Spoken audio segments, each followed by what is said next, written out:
बेताल पचीसी part 3। दोस्तों, बेताल पचीसी के part 2 भी हो चुका है। यमुना के किनारे धर्मस्थान नामक एक नगर था। उस नगर में गणाधिप नाम का एक राजा राज करता था। उसी में केशव नाम का एक ब्राह्मण भी रहता था। ब्राह्मण यमुना के तीर पर जप तप किया करता था। उसकी एक लड़की थी जिसका नाम मालती था। वह बड़ी रूपवती थी। जब वह ब्याह के योग्य हुई तो उसके माता पिता और भाई को चिंता हुई। संयोग से एक दिन जब ब्राह्मण अपने किसी यजमान की बारात में गया था और भाई पढ़ने गया था, तभी उनके घर में एक ब्राह्मण का लड़का आया।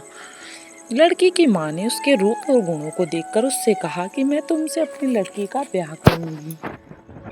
होनहार की बात की। उधर ब्राह्मण पिता को भी एक दूसरा लड़का मिल गया और उसने उस लड़के को भी यह वचन दे दिया। उधर ब्राह्मण का लड़का जहाँ पढ़ने गया था, वहाँ वह एक लड़के से यही वादा कराया कि वह अपनी बहन की शादी तुमसे करेगा। दोस्तों, यहाँ पर बेताल पचीसी की स्टोरी शुरू हो चुकी है। तो यहाँ पर हम इसका पार्ट 3 आज स्टार्ट कर रहे हैं। आई होप आपको ये वीडियो पसंद आ रही होंगी। तो आप भी चैनल पर अगर नए हैं तो चैनल को कर दे सब्सक्राइब और वीडियो को कर दे लाइक। कुछ समय बाद बाप बेटे घर में इकट्ठे हुए तो देखते क्या है कि वहाँ एक तीसरा लड़का और मौजूद है। दो उनके साथ आए थे। अब क्या हो, ब्राह्मण उसका लड़का और ब्राह्मणी बड़े सोच में पड़े। देव योग से हुआ क्या कि लड़की को सांप ने काट लिया और वह मर गई।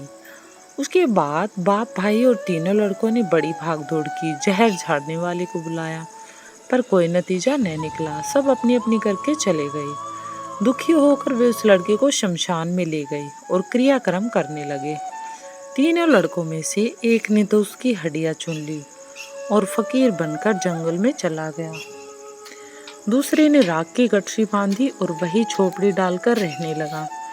तीसरा योगी होकर देश देश घूमने लगा। एक दिन की बात है, वह तीसरा लड़का घूमते घामते किसी नगर में पहुंचा और एक ब्राह्मणी के घर भोजन करने बैठा। जैसे ही वह उस ब्राह्मणी के घर भोजन परोसने आया कि उसके छोटे लड़के ने उसका आंचल पकड़ लिया। ब्राह्मणी से अपना आंचल छूट। दोनों मित्र वहां से चल दिए। ब्राह्मणी को घूमते फिरते सैर करते दोनों कई दिन बाद वहां पहुंचे। छिड़का राजा के महल के पास गए तो एक बुढ़िया अपने द्वार पर माना तो ब्राह्मणी ने उसे उठाकर जलते हुए चूल्हे में पटक दिया। लड़का जलकर राख हो गया। हमारा सामान ब्राह्मण बिना भोजन किए ही उठ खड़ा हुआ।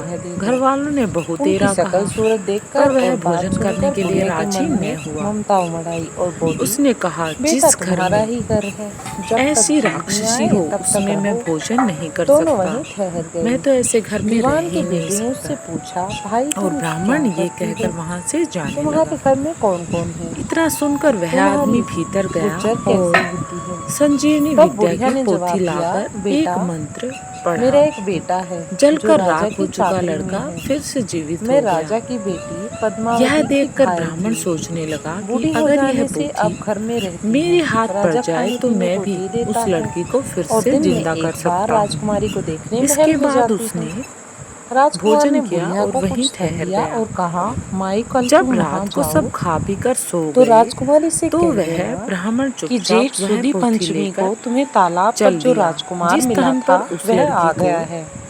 अगले दिन जब बुढ़िया राजमहल वहां जाकर उसने देखा तो उसने कि दूसरे लड़के वहां बैठे बातें कर रहे हैं। सुनते ही राजकुमारी ब्राह्मण के यह कहने पर हाथों में चंदन लगाकर संजीवनी विद्या की पोथी मिल गई है और वह मंत्र पढ़कर लड़की को जिंदा कर सकता है। उन दोनों ने बुढ़िया ने घबराकर सब हाल राजकुमार को निकाली। ब्राह्मण ने जैसे ही मंत्र पढ़ा रह गया। वह लड़की जी अब उसके मित्र ने कहा, अब तीनों उसके पीछे आपस में फिर झगड़ने लगे। नहीं, उसकी बातों को समझे।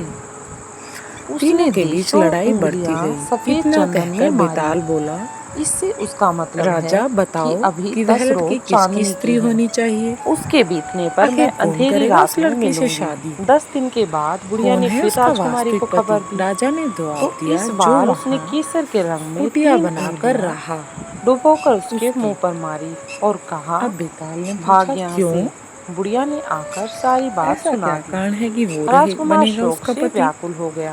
तब दीवान के लड़के राजा ने विक्रमादित्य समझाया, ने बताया, इसमें हैरान जिसने होने की हड्डियां क्या बात रखी है। वह तो उसने उसके कहा है बेटे कि के मुझे बराबर मासिक हुआ। धर्म हो रही हैं। 3 जिसने दिन विद्या और सीखकर ठहरो, जीवन दान दिया उसके बाद हम वह लोग बाप के मिलेंगे। बराबर हुआ। जो राख 3 दिन लेकर बीतने रमा पर रहा बुढ़िया फिर वही वहां उसकी गई। हकदार है इस बार और वह राजकुमारी ने उसी उसे में समा चुकी है। फटकार कर इसलिए पश्चिम की जो खिड़की झोपड़ी से बनाकर बाहर रहता निकाल है दिया। उसी को उसने वह आकर अपने का हक राजकुमार मिलना को चाहिए। बता दिया। राजा का यह सुनकर जवाब दीवान सुनकर का बेताल लड़का फिर पेड़ पर जा बोला, लटका मित्र, और उसने राजा आज को फिर रात को लौटना तुम्हें पड़ा। उस खिड़की